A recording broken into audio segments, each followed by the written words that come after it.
તો અમદાવાદ શહેરમાં એડવર્ટાઇઝિંગ ક્ષેત્રમાં ઉજવણીનો માહોલ જોવા મળ્યો। એડવર્ટાઇઝિંગ સર્કલ એસોસિએશનના 35 વર્ષ પૂર્ણ થતાં ફેસ્ટિવલ ઓફ એડવર્ટાઇઝિંગ અંતર્ગત વિવિધ કાર્યક્રમો યોજાયા। આ જ શ્રેણીમાં નેશનલ લેવલનો મીડિયા ટોક શો પણ યોજાયો, જેમાં પ્રિન્ટ, રેડિયો, આઉટડોર બ્રોડકાસ્ટ અને ડિજિટલ જેવા તમામ મીડિયમમાં એડવર્ટાઇઝિંગની બદલાતી સ્ટ્રેટેજી પર વિસ્તૃત ચર્ચા કરવામાં આવી હતી। દેશ વિદેશના અનુભવી એક્સપર્ટ્સ જેવા કે બસંત રાઠોડ, જયેશ યાજ્ઞિક, યતીશ મહર્ષિ, સંતોષ પાત્રાની ખાસ ઉપસ્થિતિ રહી। તેમણે પોતાની અનુભૂતિ અને જ્ઞાન શેર કરીને એડ ઇન્ડસ્ટ્રીને નવી દિશા આપવાનો પ્રયાસ કર્યો હતો।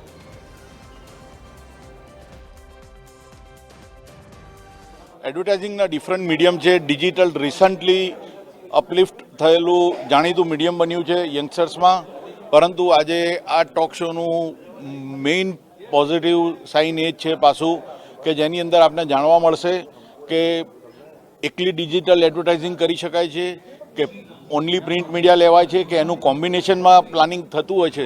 દરેક મીડિયાના પોઝિટિવ અને ડિફરન્ટ યુસેજ છે, તો કયા મીડિયમને કઈ રીતે યુટિલાઇઝ કરાવવું પોતાની બ્રાન્ડ પ્રોડક્ટ સમજીને, તેની માટે ગુજરાતના જાણીતા એડવર્ટાઇઝર્સને બોલાવવામાં આવે છે અને જાણીતી એડ એજન્સી પણ અત્યારે હાજર છે।